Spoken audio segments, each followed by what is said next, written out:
ತಿರುಚಿಟ್ರಂಬಲಂ ಗುರುದೇವ.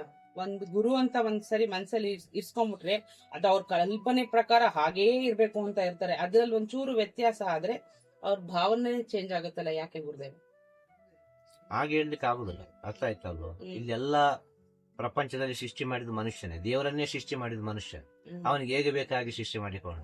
ಅದೇ ರೀತಿ ಗುರುವನ್ನು ಕೂಡ ಅವನೇ ಸೃಷ್ಟಿ ಮಾಡಿಕೊಂಡ. ಗುರು ಅಂದ್ರೆ ಹೀಗೆ ಇರಬೇಕು, ಇದೇ ರೀತಿ ಇರಬೇಕು ಅಂತ ಹೇಳಿ. ಆದ್ರೆ ಸತ್ಯ ಹಾಗೆಲ್ಲ. ಸತ್ಯ ಹೇಗಿರ್ಬೇಕು ಹಾಗೆ ಇರ್ತದಲ್ವಾ? ಸತ್ಯವನ್ನು ತಿಳಿದ ಭಕ್ತರು ಇದ್ದಾರಲ್ಲ.